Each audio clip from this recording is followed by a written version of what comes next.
அன்பானவர்களே, அன்பு வணக்கங்கள். இறந்தவரின் ஆன்மா உங்கள் வீட்டிலேதான் இருக்கும். குறிப்பிட்ட சில நாட்களுக்கு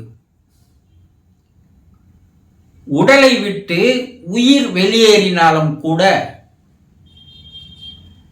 அந்த ஆன்மாவானது, உயிரானது வீட்டை விட்டு வெளியேறாது. 16 நாட்களுக்கு அது வீட்டில்தான் தங்கி இருக்கும், வசிக்கும். இது வேத காலம் முதல் கொண்டு அந்த ஆன்மா வீட்டில்தான் இருக்கிறது என்பதை சில சடங்குகளின் மூலமாக நம்முடைய முன்னோர்கள், முனிவர்கள், யோகிகள், ரிஷிகள் நமக்கு அதை தெரியப்படுத்தி இருக்கிறார்கள். இந்த 16 நாட்களுக்கு இறந்த நாட்களிலிருந்து அந்த ஆன்மா வீட்டில் இருப்பதால் அந்த ஆன்மாவிற்கு தொடர்ந்து 16 நாட்களுக்கு படையில் இட்டு வழிபடுவார்கள்.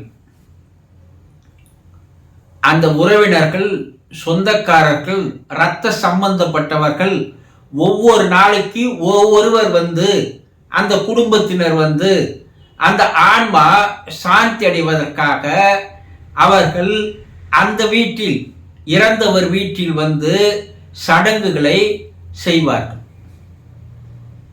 இது தொடர்ந்து செய்யும் போது நமக்கு ஏன் இதையெல்லாம் செய்கிறார்கள் என்பது நமக்கு தெரிவதில்லை.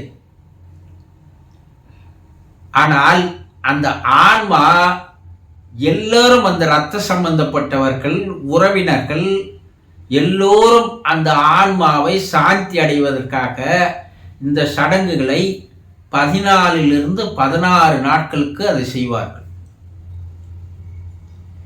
எங்கேயோ இறந்த ஒரு ஆன்மா வீட்டிற்கு வந்து விடுமா என்றால் நிச்சயமாக அது வாசம் செய்த, வசித்த தன்னுடைய வீட்டிற்கு எங்கிருந்தாலும் வந்துவிடும்.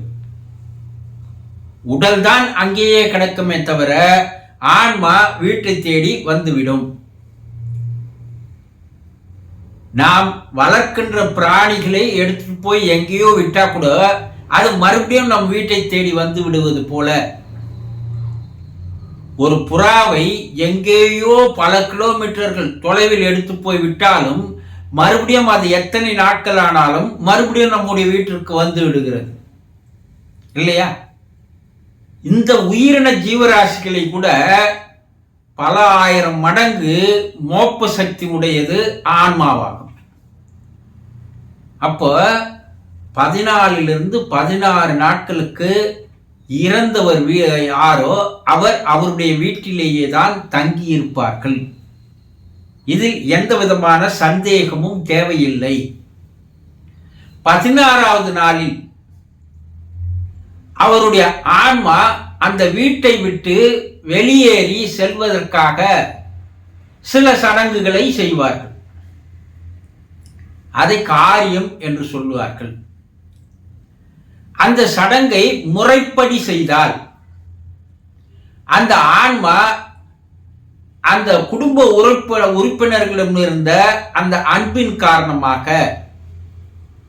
பாசத்தின் காரணமாக வெளியேற விடாமல் அந்த வீட்டிற்குள்ளேயே அது இருந்த காரணத்தினால் இந்த 14 நாட்களுக்கு அவர்கள் செய்கிற சடங்குகளில் அது சிறிது சிறிதாக சமாதானம் அடைந்து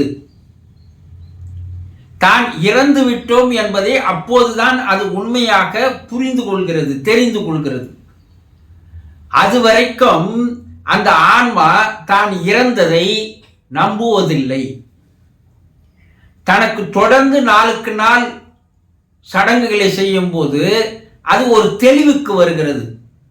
நாம் இந்த பூமியை விட்டு வெளியே போக வேண்டும், நம்முடைய உடலை விட்டு உயிர் வெளியேறிவிட்டது, இந்த உயிர் ஆன்மாவானது மேல் நோக்கி செல்ல வேண்டும் என்பதை அப்போதுதான் அந்த ஆன்மாவுக்கு தெளிவு வருகிறது. அதை தெளிய வைப்பதற்காக தான் நம்முடைய முன்னோர்கள் இந்த சடங்குகளை வைத்தார்கள். இந்த 14 நாள்ல இருந்து 16 நாட்கள் அந்த ஆன்மா எங்கு இறந்ததோ, யார் வீட்டில் இருந்ததோ அந்த வீட்டிலேயே தான் அது இருக்குமே தவிர உடலை விட்டு உயிர் வெளியேறிவிடும். ஆனால் அந்த உயிரானது வீட்டை விட்டு வெளியேறாது, வீட்டிற்குள்ளே தான் வாசம் செய்யும். பின்பு சரியான சடங்குகள், அதை முறைப்படி சரியாக செய்கின்ற ஆளை வைத்து முறைப்படி செய்தால் அது 14வது நாளோ 16வது நாளோ அந்த இல்லத்தை விட்டு வீட்டை விட்டு வெளியேறி மேல் உலகம் நோக்கி செல்கிறது. ஆனா இப்ப அந்த சரியான சடங்குகள் செய்வதில்லை. அந்த சடங்குகளை செய்வதற்கு ஆட்களும் சரியானவர்களாக, தெரிந்தவர்களாக, கை தேர்ந்தவர்களாக இல்லை. அதனால் சில ஆன்மாக்கள் வீட்டிலேயே சில மாதங்கள் தங்கி விடுகிறது. அப்ப அது எப்போது வெளியேறுகிறது என்றால், அந்த வீட்டில் இருக்கின்ற உறுப்பினர்கள் இறந்து போன ஆன்மாவை நாள்தோறும் நினைத்து வரும்பொழுது, அந்த ஆன்மாவை நினைத்து பிரார்த்தனை செய்து வரும்பொழுது அந்த ஆன்மாவுக்கு சமாதானம் ஏற்படுகிறது. அப்பதான் அது எத்தனை மாதங்கள் ஆனாலும் அது சமாதானம் அடையாமல் வீட்டை விட்டு வெளியேறாது. ஒரு குறிப்பிட்ட மாதங்களுக்கு அப்பால் அந்த ஆன்மா நாம் இனி இந்த இடத்தில் வாழ்வதற்கு நமக்கு தகுதி இல்லை, நாம் மேல் உலகம் செல்ல வேண்டும், அங்கே போய் சில காலம் வாழ்ந்துவிட்டு நாம் மறு ஒரு பிறப்பு எடுக்க வேண்டும் என்ற ஒரு தெளிவு அதற்கு கிடைக்கிறது. அதற்கப்பால் அது என்ன செய்கிறது என்றால் மேல் நோக்கி செல்கிறது. ஆக ஒருவர் இறந்து விட்டால் அவருடைய உடலை விட்டு உயிர் வெளியேறினாலும் கூட அந்த உயிரானது, ஆன்மாவது வீட்டை விட்டு வெளியேறாது. குறிப்பிட்ட நாட்களுக்கு, குறிப்பிட்ட மாதங்களுக்கு பிற்பாடுதான் அந்த ஆன்மா மேல் உலகம், ஆவி உலகம், சிவலோகம், யமலோகம் என்று பல பெயர் வைத்து அழைக்கிறோம் அந்த உலகிற்கு செல்கிறது என்பதை தெளிவாக தெரிந்து கொள்ளுங்கள்.